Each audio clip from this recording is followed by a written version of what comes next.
नमस्कार। हम यहाँ पर चर्चा करेंगे रीतिमुक्त काव्यधारा की। रीतिकाल की तीन प्रमुख काव्यधाराएं हैं जिसमें जिसमें रीतिबद्ध, रीतिसिद्ध और रीतिमुक्त। रीतिमुक्त काव्यधारा में रीति के बंधन को इन्होंने स्वीकार नहीं किया, इसलिए इस काव्यधारा को रीतिमुक्त काव्यधारा कहा जाता है। घनानंद बोधा, आलम और ठाकुर इस काव्यधारा के प्रमुख कवि थे। इन्होंने रीति की बंधी बंधाई पद्धति पर काव्यांग निरूपण लक्षण ग्रंथ लिखने में कोई रुचि नहीं दिखाई। इन्होंने अपना काव्य अपने हृदय की स्वतंत्र वृत्तियों से काव्य का विषय बनाया।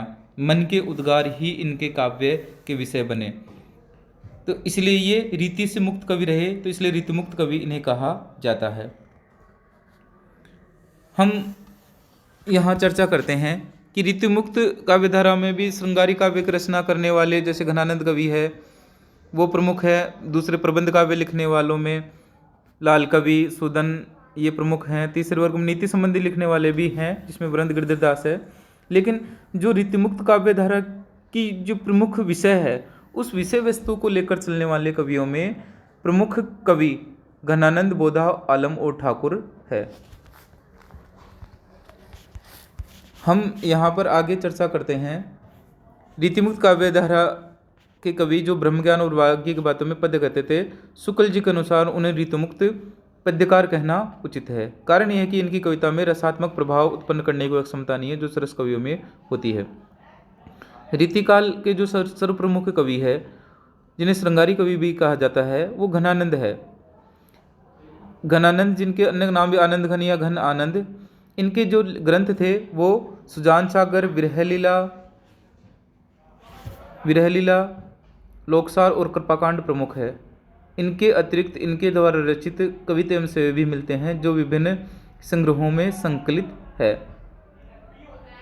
आलम ये रीतिकाल के दूसरे प्रमुख कवि हैं। ये औरंगजेब के पुत्र मुअज्जम के आश्रित कवि थे। इन्होंने मुक्तक शिले में आलम के लिए नामक ग्रंथ की रचना की जो बहुत प्रसिद्ध रहा है। बोधा ने विरह वारिस और इश्कनामा नाम की दो रचनाएं की और इनका विरह वारिस बहुत प्रसिद्ध ग्रंथ रहा है। इसमें अपन चतुर्थ बात करें ठाकुर कवि की, उन्होंने ठाकुर टसक और ठाकुर शतक ये दो काव्य लिखे। इनके काव्य में बुंदेलखंड के जो प्रचलित मुहावरे एवं लोकोक्तियाँ थी उनका बड़ा ही सुंदर और मनोहारी प्रयोग हुआ है। इस काल की हम विशेषता की बात करें तो हम देखते हैं कि स्वच्छंद और अकृत्रिम प्रेम का चित्रण जो मैं यहाँ पर अंडरलाइन करना चाहूँगा, ये इनके काव्य की सर्वप्रथम विशेषता है। रीतिबद्ध कवियों का जो प्रेम चित्रण है वो रसिकता कामुकता से ओतप्रोत है, ये हम सभी जानते हैं। लेकिन रीतिमुक्त काव्यधारा के जो कवि हैं वो इनसे कोसों दूर हैं। उनका प्रेम बनावटी नहीं है, अकृत्रिम है, स्वच्छंदता और उदारता से युक्त है, महानता से युक्त है। वह बाहरी सौंदर्य पर आश्रित नहीं, वो हृदय के आंतरिक अनुभूति पर भी आधारित है। उसमें कल्पना या रंचमात्र का लेस भी बनावट नहीं है। घनानंद ने कहा है, अधि सूदो स्नेह को मार्ग है, जा नेकु से अनब बांक नहीं, ता सांचे चले तजियापुन को झिझके कपटी जे निशांक नहीं। घन आनंद प्यारे सुजान सुनो, एक ते दूसरों आंक नहीं, तुम कौन दो पार्टी पड़े हो लला, मन लेहूं पर देहूं छटांक नहीं। इसलिए हम कहते हैं कि प्रेम व्यापारों के चित्रण में इन कवियों ने कृत्रिमता को त्याग कर अनुभूति प्रता को महत्व दिया है। प्रणय विभोर मन की ऐसी कोई वृत्ति नहीं है जिसका सहज स्वाभाविक चित्रण घनानंद ने न किया हो। अनुभूति की तीव्रता, अभिजना की सशक्तता, प्रभाव की तीक्ष्णता की दृष्टि से घनानंद रीतिमुक्त धारा के सर्वश्रेष्ठ कवि हैं। हम इस काल की दूसरी विशेषता की बात करें तो हम यहाँ देख रहे हैं विरह वर्णन की प्रधानता। रीतिमुक्त काव्य में विरह वर्णन की प्रधानता है क्योंकि जो अत्यधिक कवि हुए उन्होंने जीवन में वास्तव में प्रेम किया और अपनी प्रेयसी से वो दूर रहे। उन्होंने विरह को झेला, भोगा और उनको काव्य में निरूपित किया। इसलिए इस काव्य में विरह वर्णन की प्रधानता है। अगली बात हम करें स्वानुभूति की। स्वानुभूति की मन की अनुभूति। रीतिमुक्त कवियों ने आत्माभिव्यक्ति को प्रमुखता दी है। उन्होंने व्यक्तिगत जीवन में जो अनुभूतियाँ जी, जिनको भोगा, उनको उन्होंने काव्य में अभिव्यक्त किया। वे बड़ी अच्छी पंक्ति बात कही है यहाँ पर, वे किराए के आंसुओं से नहीं अपने आंसुओं से रो रहे थे।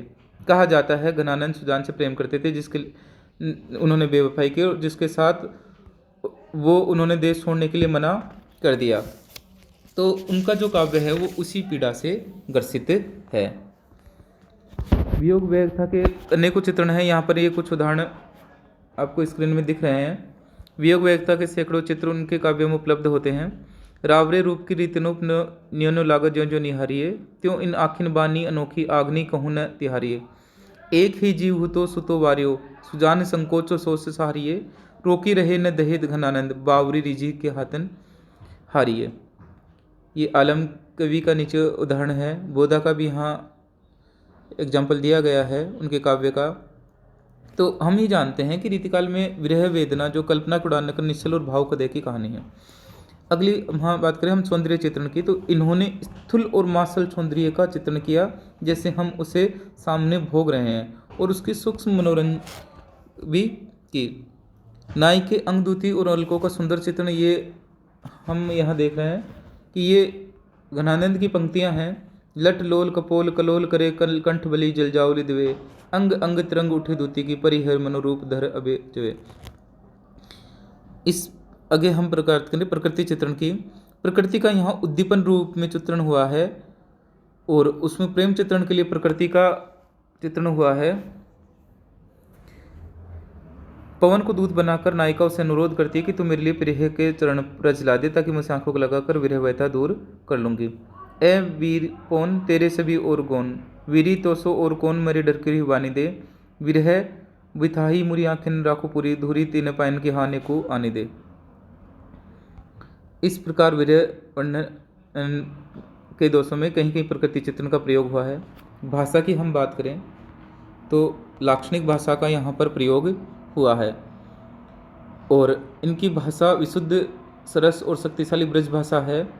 भाषा के क्षेत्र में यह है ब्रज भाषा का बहुत ही सुंदर प्रयोग देखने को मिलता है। मुक्तक शैली में काव्य ग्रंथ ज़्यादा लिखे गए, और जो रीतिमुक्त काव्य है वो हिंदी साहित्य की जो अमूल्य निधि के समान है। प्रेम के पीर जो ये कहलाते हैं घनानंद और रीतिमुक्त कवि भी, इनके काव्य में प्रेम के उदास स्वरूप का लोग उससे रूबरू होते हैं, और इन्होंने कविता को रीतिकाल में ही अलंकार प्रियता और चमत्कार प्रियता से मुक्ति दिलाई, और हृदय के निश्चल और गौरव इन्होंने प्रयोग किया।